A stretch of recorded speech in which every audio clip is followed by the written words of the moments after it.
Shalom à tous, bienvenue au nom de À l'école Yeshua. Bienvenue donc à ce mardi prophétique 13, numéro 13, où nous allons étudier le passage de Marc qui concerne la dernière paracha de cette année spirituelle.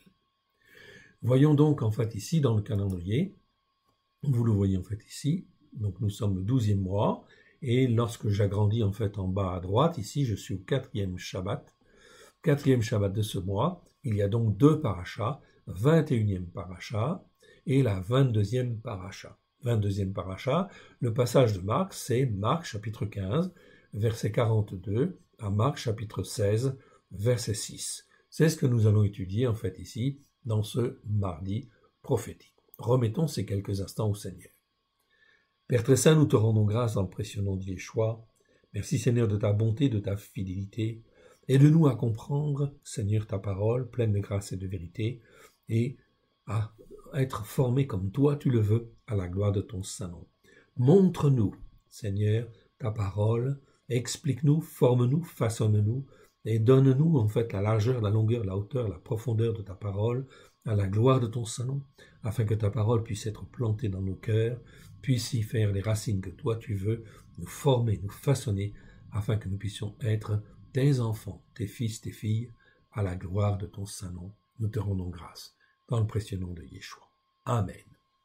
Ce 4e Shabbat ici, donc termine le 12e mois, et nous voyons effectivement que l'équinoxe de printemps aura lieu donc le dimanche 20 mars. Donc ce qui veut dire que l'année prochaine, l'année spirituelle, peut commencer donc le mercredi qui suit l'équinoxe de printemps, c'est-à-dire le 23 mars 2022. Ok, allons maintenant dans notre passage de Marc. Nous voici donc dans le passage de Marc. Ici, je vous ai fait un petit résumé, en fait ici par rapport au décalage tous les ans. Vous pourrez faire pause et le regarder si vous le voulez. Donc je vous ai dit, donc le 4e Shabbat de ce 12e mois, il y a deux parachas, 21e et 22e. Lorsque tous les 5 ans ou 6 ans, la plupart du temps c'est tous les 6 ans, on est obligé de recaler en fait le calendrier pour être exactement calé par rapport à l'équinoxe de printemps. Tous les ans, on perd 1,24 jours, donc ce qui veut dire qu'au bout de 5 ans ou 6 ans, eh bien, on va être obligé en fait de décaler d'une semaine pour en fin de compte être bien calé par rapport au mouvement du soleil. C'est la seule en fin de compte ici, le seul recalage, c'est donc en fait ici extrêmement pratique d'utiliser un calendrier des jubilés ou le calendrier messianique du roi David, car il y a peu d'opérations de calage en fait à faire par rapport à un calendrier de type lunaire. Donc c'est là un gros avantage. Ce qui est important, c'est que l'année spirituelle doit toujours commencer le mercredi qui suit l'équinoxe de printemps. C'est très important pour éviter en fait le décalage dans le temps, parce que même 1,24 jours par an, eh bien, si je multiplie en fin de compte par 6, ça peut faire pratiquement une semaine de décalage. Et si on continue, eh bien, on pourrait très bien se retrouver avec la Pâque à célébrer, effectivement, donc au mois de juin ou au mois d'août. Donc, ça ne va pas du tout. On est obligé de se recaler toujours par rapport au soleil et par rapport à la lune. C'est donc très important. Et ça doit toujours être un mercredi. En fait, ici, commencer un mercredi. Pourquoi? Parce que c'est le mercredi, le 4e jour de la semaine. La Bible le dit bien dans Genèse chapitre 1, le mercredi, c'est bien le 4e jour.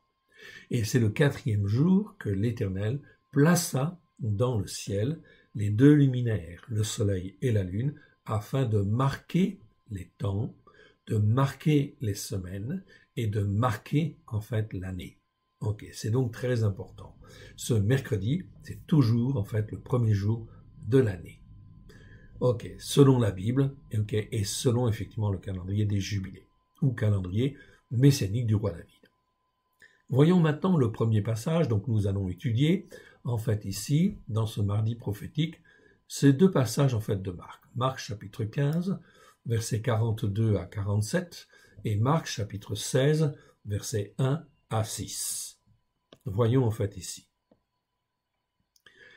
Ok, le premier passage, 42 à 47. Qu'est-ce qu'il nous est dit?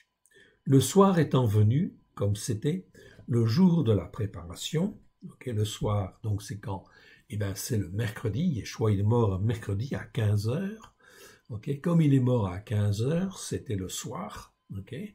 Et en fait, c'était un jour de préparation parce que l'on préparait la Pâque juive qui avait lieu, effectivement, le jeudi. Donc, ça commence le soir, donc le mercredi soir.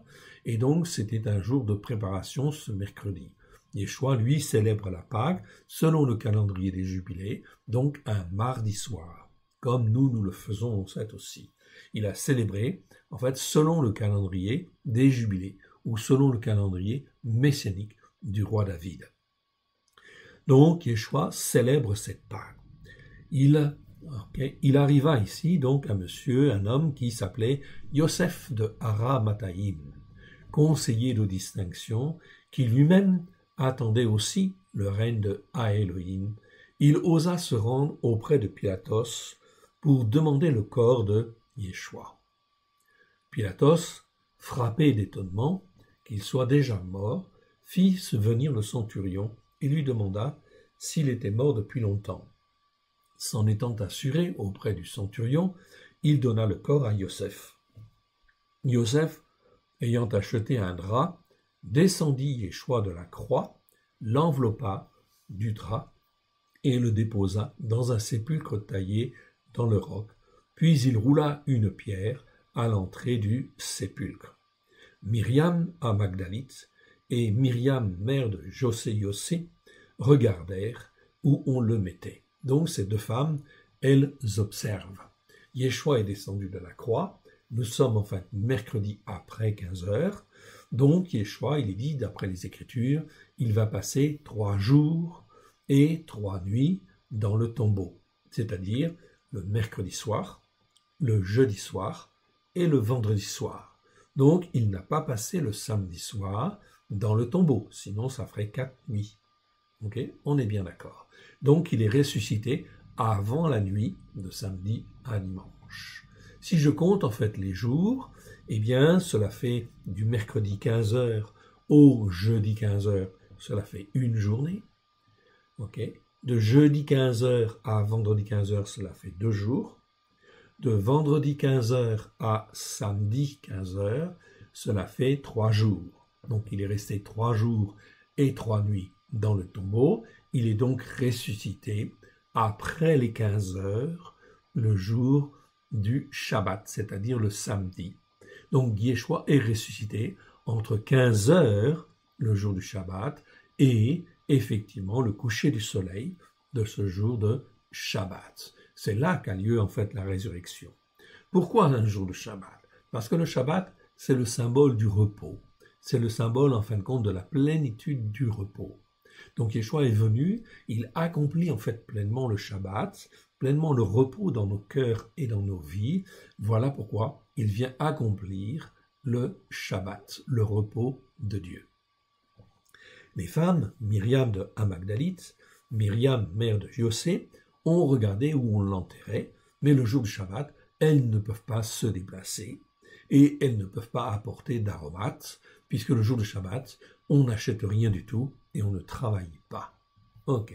Donc, elles regardèrent où on le mettait. Voilà donc ce que nous dit l'Écriture. C'est donc très clair. Ici, donc, je m'aperçois très bien, contrairement à ce que l'on a enseigné dans la tradition juive, dans la tradition chrétienne, où on dit que Yeshua est mort un vendredi et puis il est ressuscité un dimanche, c'est impossible, en fait, ici, quelque part. Et il n'est jamais ressuscité un dimanche, c'est pas possible, ça ferait plus de 3 jours et plus de 3 nuits. Donc, c'est pas possible. On continue, en fait, ici, notre examen. Donc ici, je ne viens pas spécialement en fait regarder les commentaires, les autres commentaires, et on va aller donc dans notre chapitre 16, en fait ici, de Marc. Ok. Donc Marc, ici, chapitre 16, versets 1 à 6, lisons déjà en fait le passage. Sans faire de commentaires déjà dans un premier temps pour avoir une petite idée de ce passage. Lorsque le jour du Shabbat fut passé, Myriam à Magdalite, Myriam mère de Yaakov et Shélomite achetèrent des aromates afin d'aller embaumer Yeshua. Le premier jour après le jour du Shabbat, elles se rendirent au sépulcre de grand matin, comme le soleil venait de se lever. Ok ? On continue. Elles disaient entre elles, « Qui nous roulera la pierre loin de l'entrée du sépulcre ?» Et levant les yeux, elles aperçurent que la pierre, qui était très grande, avait été roulée. Elles entrèrent dans le sépulcre, virent un jeune homme, assis à droite, vêtu d'une robe blanche, et elles furent saisies de frayeur. Il leur dit, « Ne soyez point effrayés. Vous cherchez Yeshua, le Nazarénien, qui a été crucifié. Il est ressuscité. Il n'est point ici. Voici le lieu où on l'avait mis. » Donc, très important. Maintenant, on va commenter un peu donc les mots et les versets, en fait, ici, qui sont dans ce passage. Ok, je reviens donc au début de Marc, chapitre 16. Marc, chapitre 16, on ne va pas voir tous les passages équivalents. Ici, on va seulement, en fin de compte, regarder Matthieu, chapitre 28, versets 1 à 6, qui est souligné, en fait, en rouge, en jaune, pardon. Donc ici, Matthieu 28, versets 1 à 6, on va aller voir. Ok, parce que là, on voit qu'un ange roule la pierre et parle en fait aux femmes. Donc, en fait, ici, on voit que effectivement, la pierre, le tombeau, avait été crucifié. J'ai oublié, en fin de compte, peut-être, de mentionner, en fait, ici, sur le passage précédent. Ok, oui, effectivement, sur le passage précédent que nous avons lu tout à l'heure, Matthieu 27, versets 62 à 66, ok, on s'aperçoit qu'ici, effectivement, il s'est passé quelque chose. Matthieu 27, versets 62 à 66, je reviens dessus, donc 62 à 66. Ok, voilà, c'est bien ici. Ok, donc ici, je viens en fin de compte ici dans Matthieu chapitre 27, versets 62 à 66. Donc, dans le timing, en fait, on a Jésus, Yeshua, qui est crucifié à 15h le mercredi. Le jeudi, en fait, ici, c'est un jour férié, c'est le jour de la Pâque. Donc, qu'est-ce qui se passe? Ok, la Pâque juive, hein, je parle bien de la Pâque juive. La Pâque des rabbins, si vous voulez. Alors, effectivement, le jour de la Pâque des rabbins, rien ne se passe, c'est repos, etc. Ok. Mais le jour suivant, c'est là qu'on est en train de dire, en fait, ici. Quand on dit le lendemain ou le jour suivant, en fait, ici, c'est le jour suivant, parce que c'est le seul jour qui n'est pas un jour férié. Eh bien, en fait, qu'est-ce que l'on voit là? Verset 62. Le jour suivant, qui était un jour de préparation. Donc, on voit bien là qu'on est dans la préparation.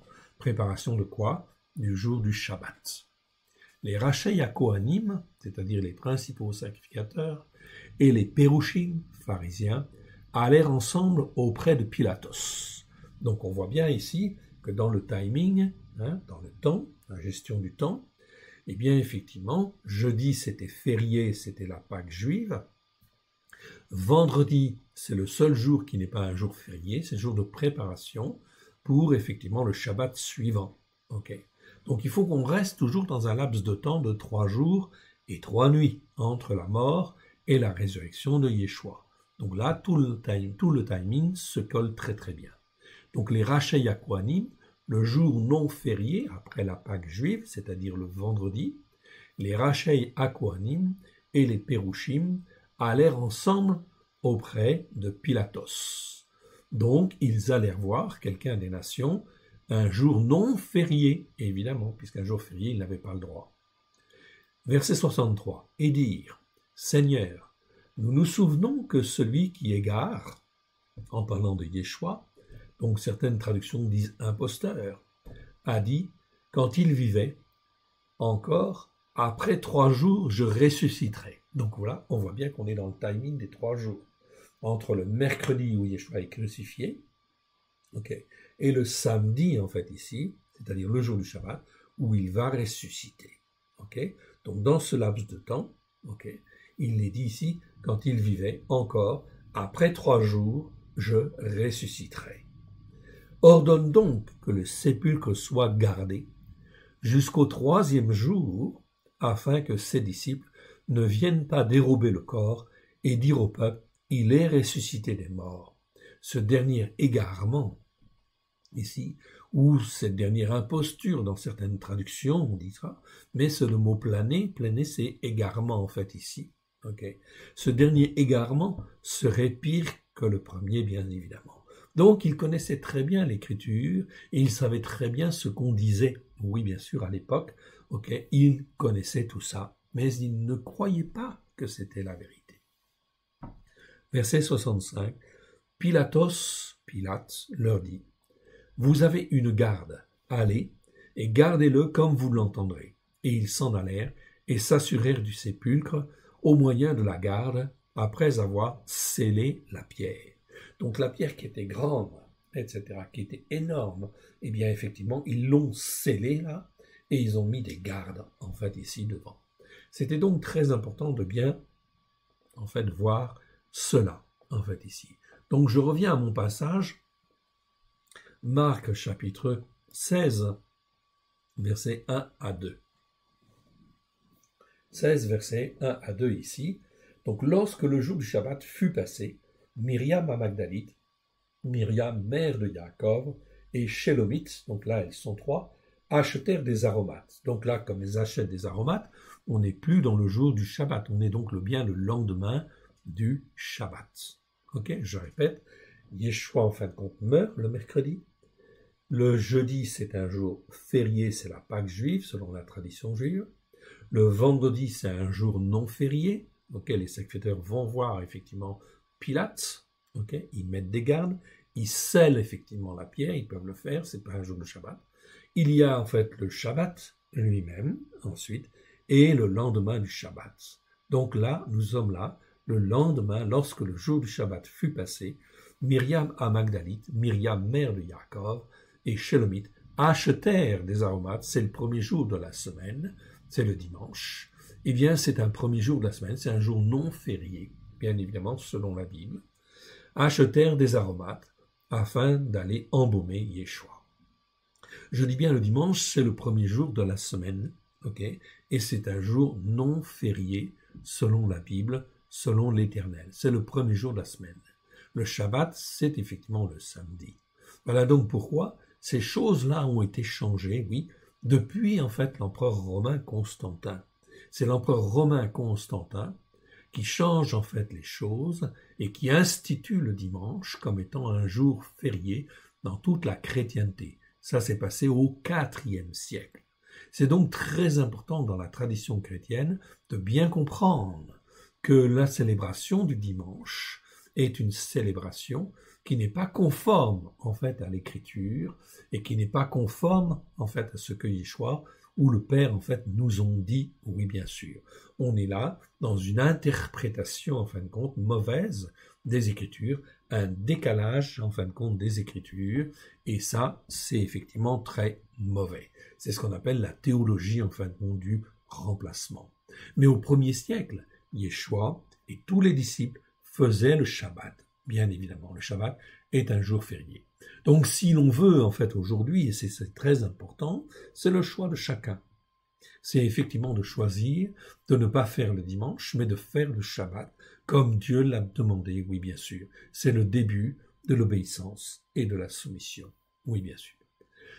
Donc verset 2, le premier jour après le jour du Shabbat, elles se rendirent au sépulcre de grand matin, comme le soleil venait de se lever.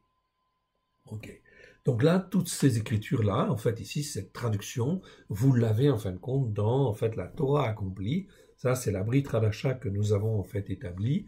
Nous avons revu tous les versets et recalé les choses, revu les versets, de manière à ce que ce soit bien calé dans le temps comme il convient.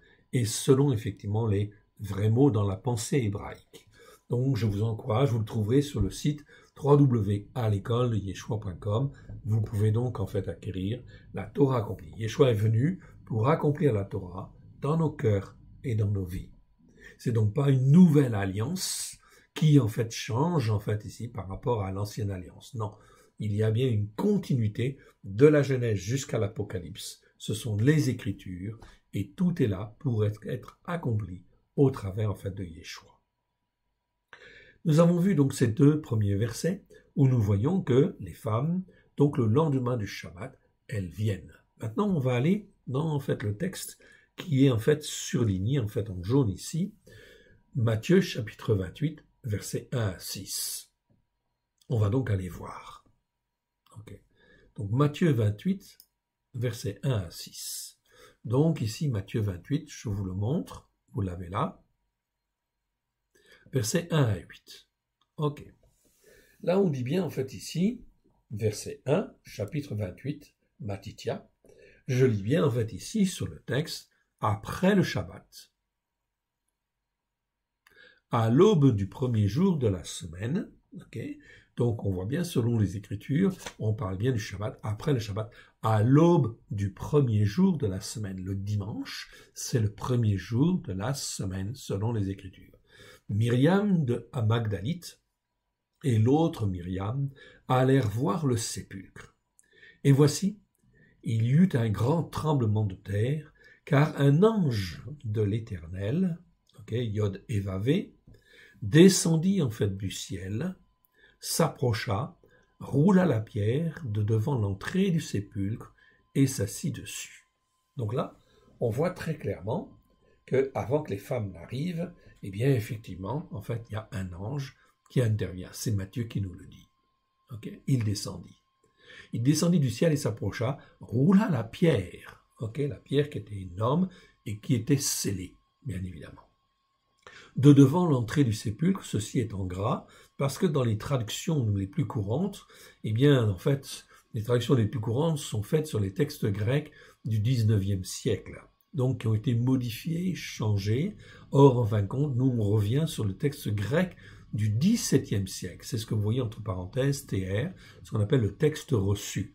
C'est un texte plus intègre, où effectivement, on retrouve un certain nombre de mots qui, en fait, sont dans les versets, et qui ont été supprimés par la suite au travers en fait des copies. Donc on utilise toujours le texte grec du XVIIe siècle, le texte qu'on appelle le texte reçu.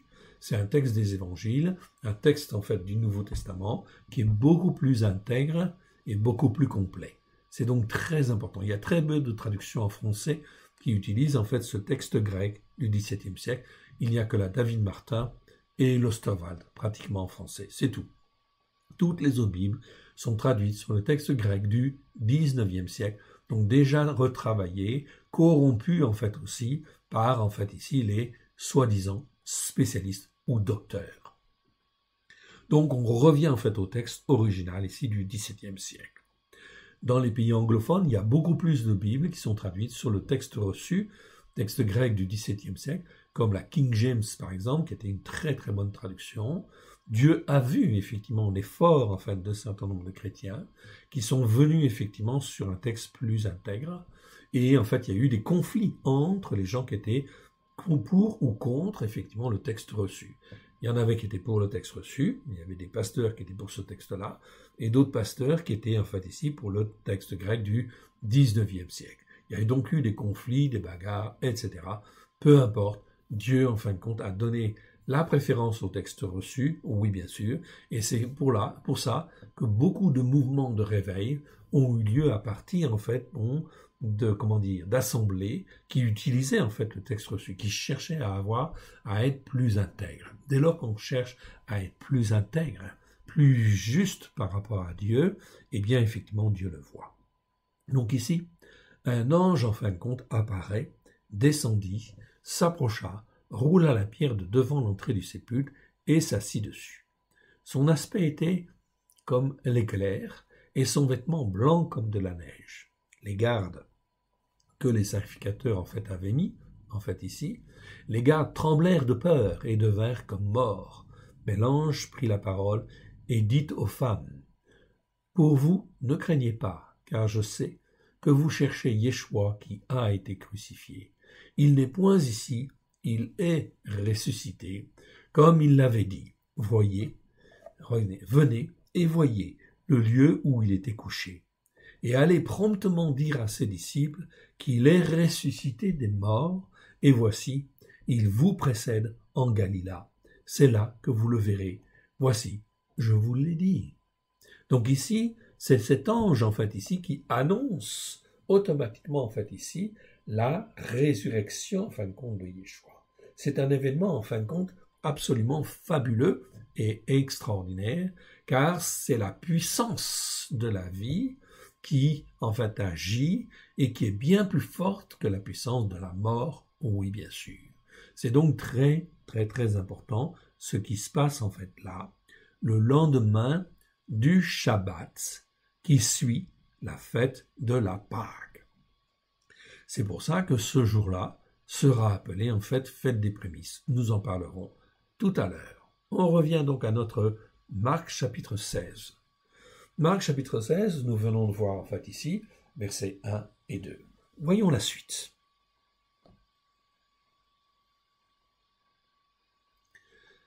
Voyons la suite. Alors là, nous voyons le verset 3. Okay. Et elle disait entre elles, qui nous roulera la pierre loin de l'entrée du sépulcre? Et levant les yeux, elles aperçurent que la pierre, qui était très grande, avait été roulée. Elles entrèrent dans le sépulcre et virent un jeune homme. Donc c'est l'ange de l'Éternel qu'on a vu tout à l'heure. Donc Matthieu l'appelle l'ange de l'Éternel. Et ici elles aperçoivent en fait ici un jeune homme. Donc cet ange avait l'aspect d'un jeune homme. Assis à droite, vêtu d'une robe blanche, elles furent saisies de frayeur. Oui, bien sûr. Alors on voit quelque chose de très intéressant en fait ici. Vous le voyez en fait ici, au verset 6. Là encore, nous avons en fait ici, cela vient du texte reçu, c'est-à-dire que ce n'est pas dans toutes les traductions françaises. Il leur dit, ne soyez point effrayés. Vous cherchez Yeshua le Nazarénien, qui a été crucifié, il est ressuscité, il n'est point ici, voici le lieu où on l'avait mis. Donc là, on voit quelque chose de très, très, très important. On voit l'expression nazarénien. Cette expression, en fait, nazarénien, en grec, c'est nazarénos, comme vous le voyez, en fait, en dessous. Ici, nazarénos. On peut le traduire en français, c'est le mieux de dire, en fait, ici, nazarénien. Ce n'est jamais, en fait, de Nazareth, oui, bien sûr. Donc, dans beaucoup de traductions, on traduit aussi ce mot-là, Nazarénos, par de Nazareth. Nazarénos, c'est pas tout à fait un autre mot dont je vous avais fait le commentaire déjà. Nazoraios, qui veut dire nazoréen en réalité. Donc ici, Yeshua est un nazoréen. Nazoréen, ça veut dire un consacré consacrant. Et en fait, Yeshua est un consacré consacrant, donc un consacré qui consacre d'autres personnes. Et en fait, les Écritures nous disent très clairement que Dieu, au travers de Christ, nous forme afin que nous soyons aussi des nazoréens, c'est-à-dire des consacrés consacrants. L'appellation nazoréen est une appellation qui concerne Yeshua et qui concerne tous ses disciples. Tous ses disciples sont transformés, façonnés par l'Esprit de Dieu afin de devenir des nazoréens, c'est-à-dire des consacrés consacrants.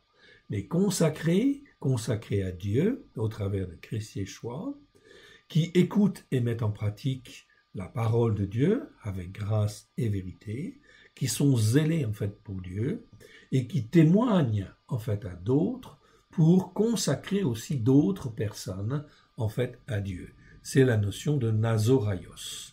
Cette notion de nazoraios, nazoréen en français, eh bien effectivement, elle existe 15 fois dans 15 versets des Écritures. On avait déjà vu effectivement cette appellation-là. Si vous voulez la retrouver, vous la retrouverez en fin de compte dans vos Bibles, dans en fait ici la Torah accomplie, si je vais en fin de compte à la fin dans l'abrégé, en fait ici, eh bien en fin de compte vous trouverez effectivement en fait cette notion-là. Cette notion-là, en fait ici, comme vous trouverez en fait nazarénien en fait ici, comme vous le voyez en fait ici, nazarénien, vous avez un indice en fait ici 42 entre parenthèses. Eh bien quand je vais en fin de compte dans le dictionnaire, dans l'abrégé en fait ici qui se trouve à la fin de ce de cette Torah accomplie, eh bien, je vais en fin de compte au 42, pardon, eh bien, je trouve la définition de Nazarénos, et j'ai les 4 versets, bien évidemment. Et au 41, effectivement, j'ai la définition de Nazoraios. Et effectivement, là, vous avez tous les versets qui, effectivement, où vous trouverez le nom, cet adjectif, ce nom, Nazoraios, l'on peut traduire en français par nazoréen, pour être au plus proche. Okay. Donc vous le trouverez dans l'abrégé, vous trouverez tous ces versets-là. Ici, je vais m'arrêter quelques instants sur, effectivement, en fait ici, nazarénien. Donc nazarénien, ok, donc je répète, nazoraios en grec, ça donne nazoréen en français, ça veut dire des consacrés, consacrants. C'est une appellation qui concerne Yeshua et ses disciples qui sont engagés avec le Seigneur. L'appellation nazarénien est une appellation particulière qui n'existe que 4 fois. Nazarénien, en grec nazarénos, vous le voyez en dessous, n'existe que 4 fois. Dans les 4 versets suivants, Marc chapitre 1, 24, vous le voyez en bas de la page, Marc 14, verset 62, Marc chapitre 16, verset 6, et Luc chapitre 4, verset 34. Ce n'est que les 4 versets, que dans ces 4 versets, que je vais trouver cette appellation nazarénien.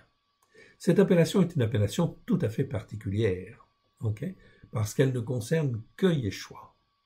Qui peut être un nazarénien? Il n'y a que Yeshua. Ça veut dire en fait ici quelque part le Saint de Dieu, en fait ici quelque part. Donc il n'y a que Yeshua qui peut être nazarénien. Oui, bien sûr. C'est pour ça qu'on l'appelle ici Yeshua, le Nazarénien. Donc ici, l'ange de l'Éternel, ici, dans ce passage-là, de Marc, en fait, chapitre 16, verset 6, parle bien de Yeshua et dit c'est le Nazarénien. C'est en fait ici le Saint de Dieu, bien évidemment. Okay. Celui que Dieu a envoyé pour accomplir les Écritures, c'est une appellation qui est propre à Yeshua. Et uniquement à Yeshua. C'est très important parce que cette appellation ici, nazarénien, on voit que ce n'est pas une appellation que les hommes ont donnée. C'est une appellation que Dieu, Elohim, a donnée à tous ses anges en disant ici, ce Yeshua-là, c'est le nazarénien. C'est donc un nom connu dans les lieux célestes. Maintenant, en fin de compte, je vais en fait ici aller voir les autres versets pour vous montrer le contexte en fait de ces versets et on va le voir depuis en fait le début. Ok. Depuis en fait le début, donc je vais dans Matthieu et je commence à chercher ces 4 versets, évidemment en fin de compte dans les Écritures, afin de retrouver en fait le contexte dans lequel en fait c'est donné.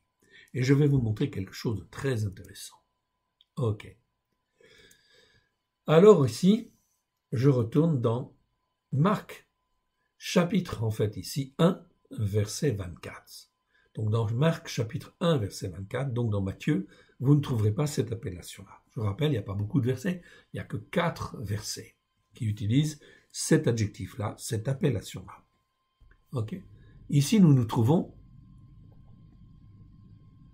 dans un passage où il y a un homme qui est pris, en fin de compte, d'un esprit impur. Marc, chapitre 1, verset 23 à 24. Il se trouva dans leur synagogue, ici, synagogue, on peut dire synagogue ou assemblée, aussi. Synagoguer, ça veut dire assemblée, en réalité. Mais ici, c'était des formes de synagogue, donc on peut laisser synagogue si on veut. Il se trouva dans leur synagogue ou dans leur assemblée un homme qui avait un esprit impur. Impur, c'est akatartos, et qui s'écria, « Qu'y a-t-il entre nous et toi, Yeshua le Nazarénien ?» Donc ici, je vais retrouver cette appellation. Tu es venu pour nous perdre, je sais qui tu es, le Saint de Elohim. Donc c'est très important parce que cette appellation, le Nazarénien ici, on voit qu'elle est connue des démons, en fait ici, de toute la puissance de Satan. Tout le monde sait ce que c'est que le Nazarénien. Dans les lieux célestes, on a vu l'ange tout à l'heure, Et en fait ici, on voit que les démons savent ce que c'est qu'un Nazarénien, ou le Nazarénien. C'est le saint de Elohim. Et ils en ont peur. Donc ils ont peur de ce Yeshua, Yeshua le Nazarénien. Verset 25, Yeshua le menaça en disant « Tais-toi et sors de cet homme ». Donc Yeshua réagit tout de suite, évidemment. Et dès lors qu'il parle, est-ce que l'esprit impur va en fin de compte ici contester son autorité? Non, il ne peut même pas, en fait ici, il est obligé d'obéir. Verset 26, et l'esprit impur sortit de cet homme, l'agitant avec violence et poussant un grand cri. Donc Yeshua parle, il est le saint de Elohim. Donc c'est très important de bien comprendre qui est notre Seigneur, notre Sauveur et notre Maître. Il parle et les démons ont peur.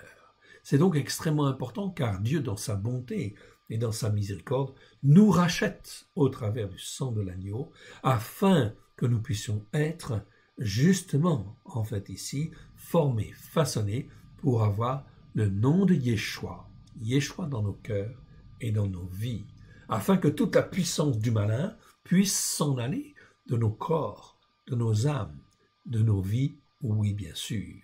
C'est bien en fin de compte quelque chose d'absolument fantastique et merveilleux quand Dieu veut en fait mettre Yeshua dans nos cœurs et dans nos vies.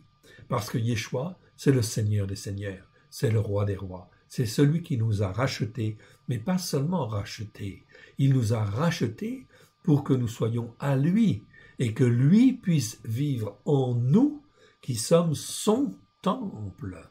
Okay? C'est donc quelque chose de très important et de très glorieux qui est là parce qu'en fin de compte, le Saint de Elohim veut habiter dans nos corps, qui est le temple en fait, du Saint-Esprit, afin effectivement de rejeter toute la puissance du malin de nos corps, de nos vies, et que l'esprit, en fait, les esprits impurs, puissent s'en aller.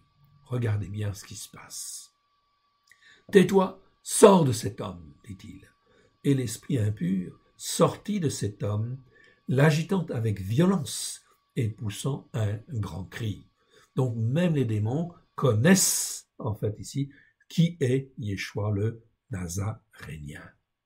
Tous furent saisis de stupéfaction, de sorte qu'ils se demandaient les uns les autres, qu'est-ce que ceci? Cette nouvelle doctrine, doctrine c'est didaché, cette doctrine-là, en fait ici, que l'on est en train de voir, en fait ici, ou qui nous est expliquée. Qu'est-ce que c'est que cette doctrine, en fait ici, là? C'est de la tautologie, en fait ici.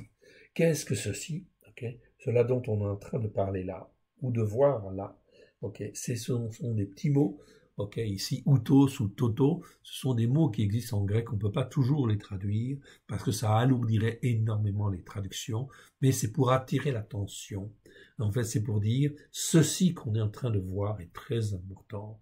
On voit là la puissance en fait de Dieu qui s'exprime au travers de Yeshua. Il commande avec autorité même aux esprits impurs et ils lui obéissent.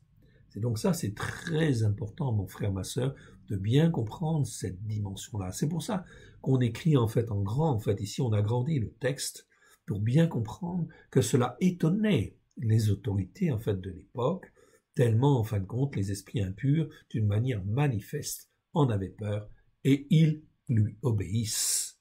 C'est tout. Point à la ligne. Mon frère, ma sœur, c'est très important de connaître cela. Pourquoi? Parce qu'en fait ici, on s'aperçoit que dans les lieux célestes, on sait ce que c'est qu'en fait le Nazarénos, le Nazarénien, Yeshua le Nazarénien. Okay? Chez les démons, en fait, on sait aussi. Okay? Mais par contre, chez les chrétiens, eh ben, personne ne sait, ou très peu de monde savent. Pourquoi? Parce que l'enseignement n'a pas été donné, parce qu'on n'a jamais expliqué en fait ces passages qui sont en fin de compte d'une importance fondamentale, alors que Dieu en fait nous a donné ceci depuis déjà 2000 ans au travers de Christ Yeshua. Voilà donc en fait ici des enseignements extrêmement précieux. Il commande avec autorité même aux esprits impurs et ils lui obéissent. Verset 28. Sa renommée se répandit aussitôt dans tous les lieux environnants de la Galilée. Donc la renommée de qui? La renommée de Yeshua, le Nazarénien. Le Nazarénien ou le Nazarénos, si vous voulez en grec. Ok, mais c'est Nazaréen. C'est pas Yeshua de Nazareth, non. Okay. Ça a été traduit dans les traductions en fait comme ça, mais ça masque en fait ici la réalité en fait ici de ces mots extrêmement puissants. Verset 28. Sa renommée se répandit aussitôt dans tous les lieux environnants de la Galila. Cela veut dire que d'autres personnes, plein de personnes étaient au courant de ce que c'était qu'un Nazarénos, un Nazarénien en français. Je continue et on va au suivant. Okay. Et là, on arrive en fin de compte à Marc chapitre 14. Okay. Chapitre 14, en fait ici, au verset 67. Nous sommes où Pétros renie Yeshua, qui est connu comme étant le Nazarénien. Même la servante dans la cour du sacrificateur a appris et sait ce que cela veut dire. Okay. Les seuls qui ne sont pas au courant, ce sont les chrétiens. En fait ici. Comment, en fait ici, a-t-on pu masquer ces enseignements, cette puissance de vie, cette puissance de libération, cette puissance, en fin de compte, de délivrance, etc. Comment a-t-on pu cacher cela, en fait, aux croyants? Oui, bien sûr. C'est pour maintenir, en fait, les croyants dans l'esclavage quelque part. Or, en fait, ici, qu'est-ce qui se passe? Regardez bien. Verset 66. Pendant que Pétros c'est Pierre, était en bas, dans la cour, il vint une des jeunes servantes du Cohen Agadol, une des jeunes servantes, petit a, je vous montre le mot, c'est pédisqué. Pédisqué, c'est un mot qui existe 13 fois dans 12 versets, ça veut dire jeune servante. Donc, c'est une jeune fille, une servante, en fait, qui est là, et qui sert, en fait, le souverain sacrificateur, le Cohen Agadol. Voyant Pétros, elle voit Pétros, qui se chauffait. Elle le regarda et lui dit, « Toi aussi, tu étais avec Yeshua le Nazarénien. » Donc elle ne dit pas Jésus de Nazareth, non, elle dit en fait ici en grec c'est marqué Nazarénos, c'est-à-dire le Nazarénien. Tu es le Saint de Dieu. En fait ici, ce que je vous montre, ce que je veux vous montrer, c'est qu'en fait ici à l'époque, tous les gens savaient ce que ça voulait dire, en fait, ici. Aujourd'hui, nous sommes en 2022, et en fait, la plupart des chrétiens ne savent pas ce que ça veut dire. Et parce qu'on ne leur a jamais dit, on ne leur a jamais enseigné. Les enseignements ont été faussés, les enseignements ont été détériorés, sont médiocres. Ça ne veut pas dire qu'il n'y a pas quand même une réalité derrière. Il y a une réalité, mais en fait, ici, c'est insuffisant. Car si, en fin de compte, on avait dit, en fait, ou expliqué ces choses-là, cela veut dire que beaucoup d'hommes et beaucoup de femmes auraient pu saisir la victoire au travers, en fin de compte, de Yeshua, qui est le Nazarénien, le Saint de Elohim. Saisir la victoire par la foi, oui, bien sûr, et combattre et rejeter toute la puissance de l'ennemi. Ici, c'est une jeune servante. Une jeune servante. Ça veut dire quelqu'un dans la population, en fait ici, qui en fin de compte, est au courant. Elle est au courant, oui. Mais beaucoup de gens sont au courant à cette époque-là. En 2022, ici, beaucoup de gens ne sont pas au courant. Et ça, c'est pas normal.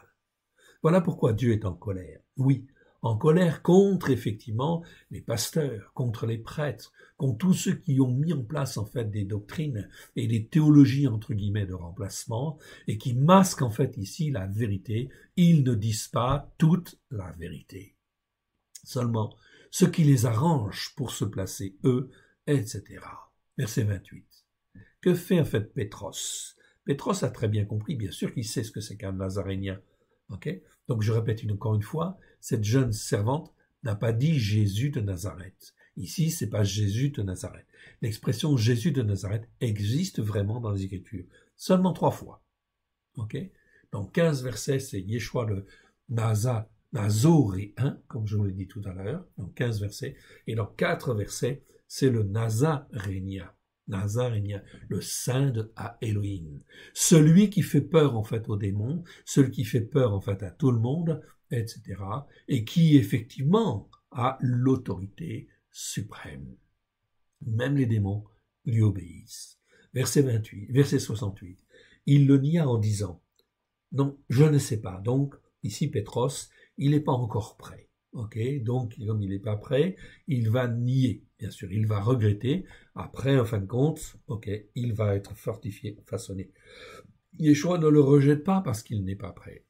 Il le nia en disant « Je ne sais pas, je ne comprends pas ce que tu veux dire. » Puis il sortit pour aller dans le vestibule. Alors, le coq chanta. La jeune servante, est-ce la même ou une autre? Ici, en fait, il s'est dit la jeune servante, dans ce passage, l'ayant vu, se mit de nouveau à dire. Donc, a priori, on peut penser que c'est la même servante. Elle était obstinée, elle avait raison. Se mit de nouveau à dire à ceux qui étaient présents, celui-là même que vous voyez là est de ces gens-là. Donc, on traduit pas simplement celui-là, mais celui-là même que vous voyez là. C'est ce qu'on appelle en grec une tautologie. C'est un petit mot, en fin de compte, qui veut dire « faites attention à ce que je suis en train de dire là ». C'est très important. On insiste, en fait, ici, celui-là même. Cet homme-là que je désigne, à qui je parle, il est de ces gens-là. Il fait partie, en fait, de la secte des Nazoréens, en fait, ici, comme dirait Paulos dans les Actes. Il fait partie de ce groupe de Nazoréens, en fait, ici. Il fait partie de ce groupe-là, il fait partie de ces gens-là. Donc, c'était connu. Les gens savaient la différence entre Nazaréniens et Nazarénos. Oui, bien sûr. Et c'était très important. Verset 70. Pétros n'est pas encore prêt. Il le nia de nouveau. Peu de temps après, ceux qui étaient présents dirent encore à Pétros, « Certainement tu es de ces gens-là, car tu es originaire de la Galilée. » En fait, ici. Donc, il avait un accent, en fin de compte, dans sa manière de parler, qui faisait qu'en fait, il est galiléen, en fait, ici. Donc, originaire de la Galilée. Son parler, en fait, ici, le trahissait quelque part. Verset 71. Alors, il commença à faire des imprécations. Donc, Pétros, il fait des imprécations. Donc, il commence à jurer, en fait, ici. Imprécation et à jurer, en fait, ici. Je ne connais pas cet homme-là. Celui-là même, en fait, encore une tautologie, dont vous parlez, en fait, ici. Aussitôt, pour la seconde fois, le coq chanta. Pétros se souvint alors de la parole révélée, c'est Réma, c'est la parole qui a été dite déjà, qui a été exprimée, comme quoi il allait trahir. La parole révélée que Yeshua lui avait dite, avant que le coq ne chante, 2 fois, tu me renieras 3 fois. Aussi, en y réfléchissant, il pleura. Donc Pétros se rend compte, en fait ici, quelque part, qu'il a renié le maître, il a renié le Nazarénos, il a renié le Nazoraios, en fait ici, il a renié le Nazoréen et il a renié le fait que Yeshua était le Nazarénien, en fait ici. C'est donc très important. Nazarénos, vous le voyez en fait ici apparaître, vous l'avez en fait en hébreu, en grec, pardon. Donc Nazarénien, et non de Nazareth, et encore moins Nazaréen, oui bien sûr, qui ne veut rien dire. On peut comprendre que certains traducteurs à certaines époques ne pouvaient pas comprendre cette chose-là, parce qu'il y avait d'autres difficultés, en fait ici, qu'il fallait traiter, oui bien sûr. Donc ça peut se comprendre, mais aujourd'hui, nous sommes en 2022, et c'est pas normal que nous ne soyons pas formés, façonnés sur ces choses-là. Continuons si vous le voulez bien. On va au verset suivant. Le verset suivant, c'est celui que l'on a vu tout à l'heure. Il leur dit, ne soyez point effrayés. Vous cherchez Yeshua, le Nazarénien. Ne soyez pas effrayés. Qui a été crucifié. Il est ressuscité. Il n'est point ici. Voici le lieu où on l'avait mis. Je reviendrai tout à l'heure sur ce passage. On va en fait au suivant, au 4e. Donc c'est Marc 16, verset 6. Marc 16, verset 6, eh bien ça nous parle en fin de compte d'un passage équivalent, ou le même en fin de compte que tout à l'heure dans Marc. Yeshua chasse un démon à Képharnaüm. Il descendit à Képharnaüm, c'est Capernaum, ville de la Galilée, et il enseignait le jour du Shabbat. On était frappé par sa doctrine, car il parlait avec autorité, nous dit en fait Luc ici. Il se trouva dans la synagogue un homme qui avait un esprit de démon. Ici, on dit un esprit de démon impur. Donc, on dit ici esprit, c'est pneuma, et démon, c'est démonion. Démonion, en fait, en grec, c'est démon. Ce qu'on n'avait pas dans Marc, en fait, ici. Ok, c'était simplement marqué esprit impur, akatartos. Mais ici, en fait, on a un esprit de démon impur. Bon, démon, c'est toujours impur, hein, on est d'accord. Mais ici, on insiste pour que les choses soient claires et nettes. En fait, ici, c'est la puissance, en fait, de l'ennemi, qui agit effectivement dans nos vies, qui agit encore aujourd'hui, bien évidemment, en fait, ici, dans nos vies, parce que nous ne sommes pas libérés. Or, Yeshua est venu justement pour que nous soyons entièrement libérés de cette puissance de l'ennemi. Et cela se fait étape par étape, mois après mois, semaine après semaine, année après année. Et bien, plus nous comprenons les choses, plus, en fin de compte, nous sommes libérés des esprits impurs, de l'influence de ces mauvais esprits. Oui, bien sûr. Et c'est important. Okay. C'est très, très important afin d'être un homme et une femme libres. Oui, bien sûr. Donc, c'est très important. Et qui s'écria d'une voix forte, « Ah, qu'y a-t-il entre nous et toi, Yeshua le Nazarénien? Tu es venu pour nous perdre. Je sais qui tu es, le Saint de Elohim. » Celui qui est à part, celui qui est consacré de Dieu, de Elohim. Elohim, ça veut dire le seul Dieu unique et vrai. Donc on retrouve presque le même passage qu'on a vu effectivement dans Marc tout à l'heure. C'est certainement le même passage, mais raconté par un autre évangéliste, par Luc.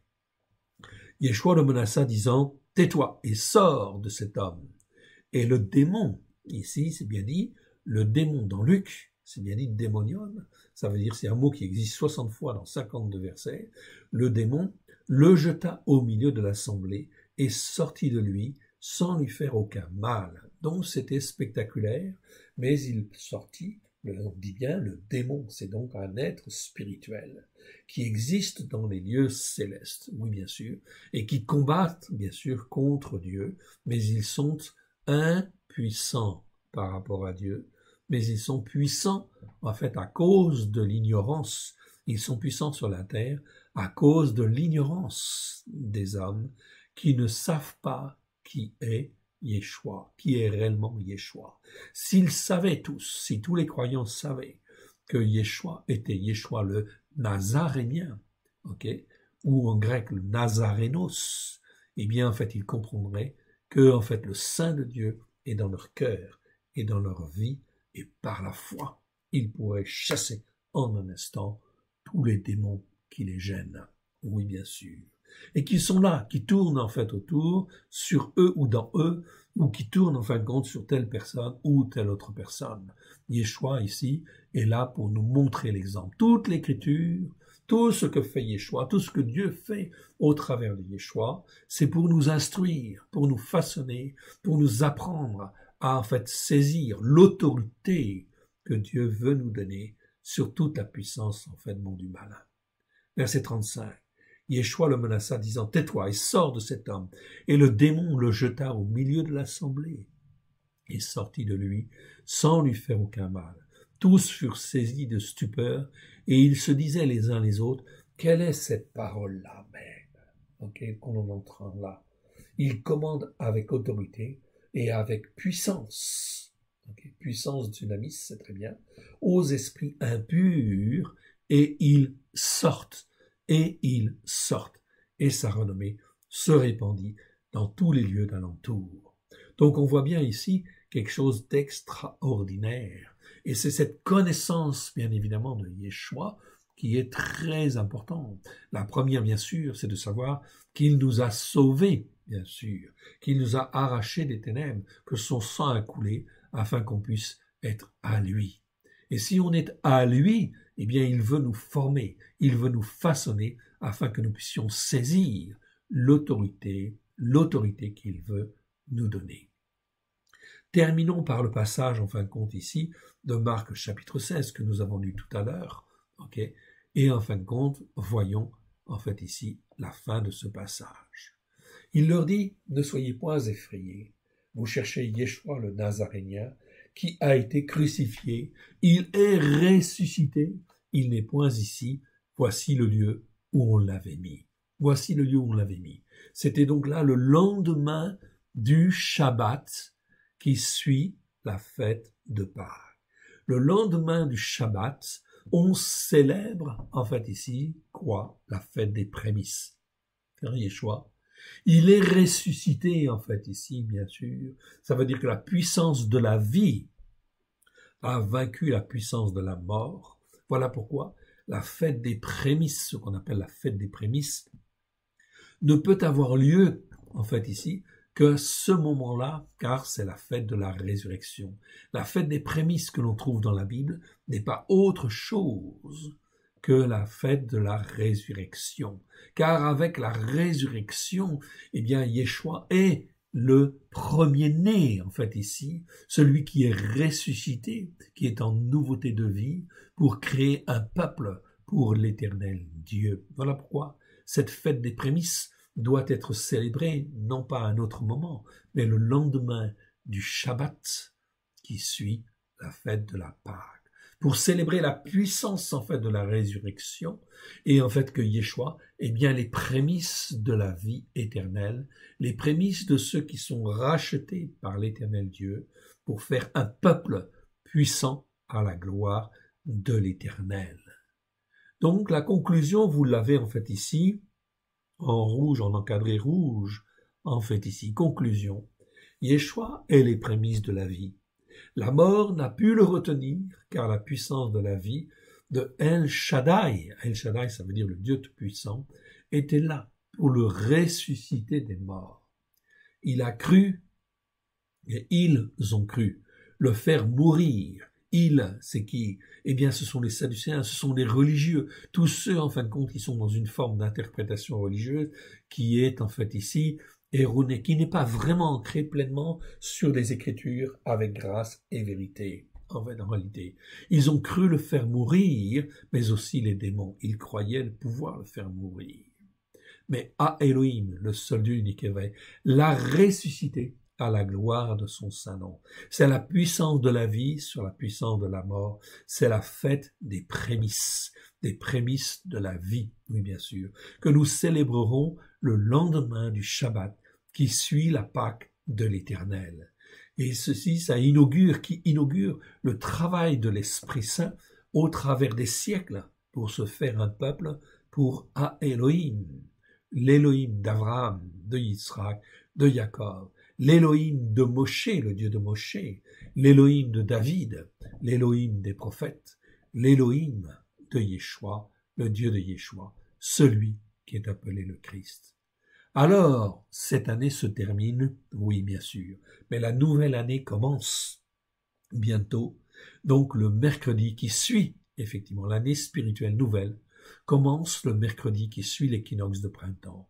Et 14 jours plus tard, eh bien, ce sera la fête de Pâques. La fête de la Pâque, donc n'oubliez pas de célébrer la fête de la Pâque avec toutes ces informations-là déjà, et qu'avec la fête de la Pâque, il y a la fête des pains sans levain, qui dure 7 jours, et que pendant 7 jours, on doit mettre dehors tout le levain, en fait, ici, mauvais, tout le levain, en fait, ici, qui est dans la maison, physiquement, tout ce qui a de la levure, vous devez le jeter de la maison, et vous devez le faire dans la pratique. Donc pourquoi? Parce que ça, c'est l'image de votre intention de cœur, et de manière à rejeter de votre cœur, de votre maison, en fait, ici, pas la maison physique, mais de votre maison, de votre cœur, de sortir tout ce qui est mauvais, car le levain, c'est le symbole de la méchanceté et de la malice. Et que pendant 7 jours, eh bien, on doit, en fin de compte, faire attention et, en fait, chasser tout ce qui est mauvais levain, tout ce qui est mauvaise doctrine, tout ce qui est, en fin de compte, de travers dans nos cœurs et dans nos vies, en fait, ici, afin d'avoir une période de sanctification. Et au cours de ces 7 jours, eh bien, le lendemain du Shabbat, qui suit la fête de la Pâque, c'est la fête des prémices, c'est la fête de la résurrection. Alors n'oubliez pas n'oubliez pas de célébrer dans cette fête de pain sans levain la fête des prémices, qui n'est autre que la fête de la résurrection, donc des prémices de la vie, afin de marcher sur toute la puissance de l'ennemi. N'oubliez pas que le Yeshua que nous connaissons, c'est Yeshua le Nazoréen, mais c'est également en fait aussi et surtout le Nazarénien, c'est-à-dire en grec le Nazarénos, celui qui est le saint de Elohim. Et ce que Dieu veut, c'est que justement Yeshua puisse vivre dans nos cœurs et dans nos vies. Et nous devons accepter que Yeshua soit en fait le Seigneur, soit le Maître, soit le Sauveur de nos vies, à la gloire de l'Éternel. Alors, laissons-le faire, s'il vous plaît. Et en fait, célébrons ces fêtes, préparons-nous à célébrer ces fêtes à la gloire de l'Éternel. On va terminer par une petite prière. Père très saint, nous te rendons grâce pour tout ce que tu nous révèles. Merci Seigneur, que ces versets, que ces mots puissent s'ancrer dans nos cœurs, dans nos vies, à la gloire de ton Saint-Nom. Que nous puissions être dans cette nouvelle année, en fait comme quelqu'un de nouveau, Seigneur, pour te servir, te glorifier, toi le seul vrai Dieu, et celui que tu as envoyé. Aide-nous, mon Dieu, mon Père, à te faire plaisir, car tu as tout accompli il y a 2000 ans au travers de Christ Yeshua. Et nous ne voulons plus que ces choses restent lettres mortes pour nous, mais que ce soit des lettres vivantes à la gloire de ton Saint-Nom, que nous puissions recevoir par ton esprit, l'esprit de la sainteté, ton Esprit Saint, que nous puissions recevoir la révélation de toutes ces choses à la gloire de ton Saint-Nom, que nous puissions saisir l'opportunité qui nous est donnée d'être fils et filles de Elohim, avec grâce et vérité, au travers de celui que tu nous as donné, Yeshua HaMashiach, Kara Hagefour. Merci Père, merci Yeshua, merci Saint-Esprit. Je vous souhaite une très bonne année nouvelle. Que l'Éternel Dieu vous bénisse et vous garde. Shalom à tous. Amen.